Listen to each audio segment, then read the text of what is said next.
Ms. Prior. Thank you. Chairman Grassley, Ranking Member Feinstein, and members of this committee. My name is Tracy Prior, and it's my privilege today to speak on behalf of the National District Attorneys Association, whose membership is made up of elected, appointed, rank-and-file prosecutors from around the country. The Violence Against Women Act is a vital and crucial piece of legislation, a vehicle for us to bring justice to sometimes victims who don't have a voice. There are the many victims who live within their own homes in fear, in terror, and with the pain and injuries due to domestic violence. I've been a domestic violence prosecutor for 22 years, and I've met survivors in their most broken hour. I've had to hold the hand of a grieving mother as she realizes now that she will have to raise her grandchildren because they are now orphaned to domestic violence murder. I've had the honor and the privilege to stand in front of juries across courtrooms in my county to advocate for men and women victims who suffer abuse at the hands of the person who claimed that they love them. Career domestic violence prosecutors like myself are only able to do this work again and again because of the support we get from our offices and from legislation like VAWA, which provides resources and funding for training, for innovative programming, to help us do our jobs smarter and encourage us to use best practices in our field. I'm from a state who's been empowered with the tools that VAWA has given. When I was a young deputy district attorney, I was appointed to be the STOP grant deputy district attorney. And this allowed me to take some time from my caseload and look inward and look smartly at how our jurisdiction was handling domestic violence. We were able to amass a team of judges, members of the defense bar, other stakeholders, law enforcement, to devise a coordinated domestic violence court, which was to achieve consistency and uniformity in the handling of cases, to hold perpetrators better accountable. Because we had one judge presiding over these courts and specially trained prosecutors handling the cases, we were able to reduce the time that it took from the filing of the case to the end result, which meant defendants got into counseling more quickly and victims could be safer. It was a STOP grant that allowed us to do something like this. We've also been the recipient of other VAWA funding that allowed us to develop a family justice center in a region where our county, we have a large county, and so we were realizing that victims were traversing that county and having to go so many different places and become tired, they become overwhelmed, they want to stop.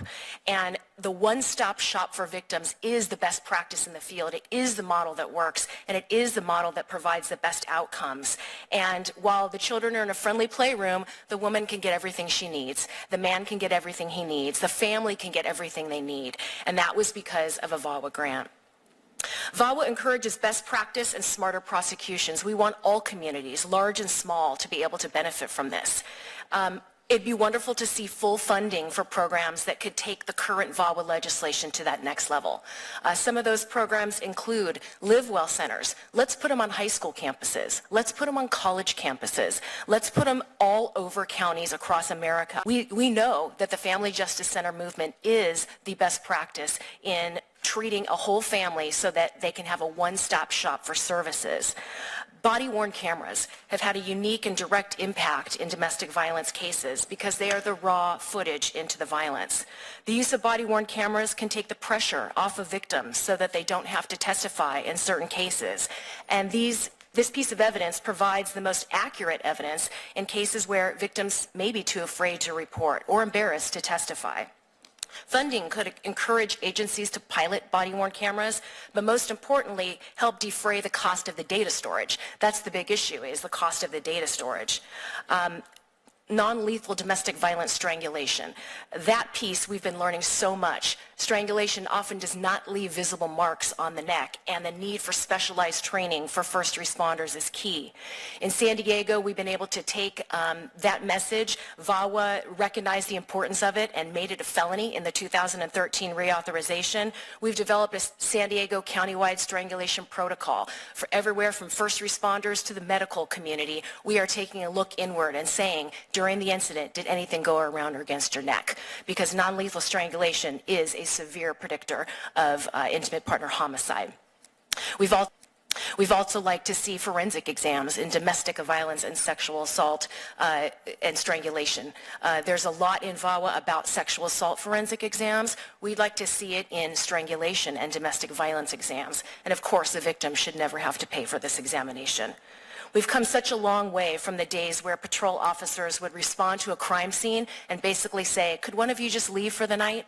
We've progressed from the days when we asked a domestic violence victim, do you want me to prosecute your abuser? We know now how to best handle this is to wrap the victim around with services and with trauma-informed care. It's so important that this committee come together in a bipartisan way, and I'm so proud to know that VAWA legislation is strong and stronger than ever. Sometimes an issue brings both sides of the political aisle together, and this is one of them. Thank you for helping prosecutors like me do my best to stop violence, to hold perpetrators accountable, to make victims safer, and to never let a victim die in vain. Thank you. Thank you very much to the three of you. It's very much appreciated and very good personal testimony.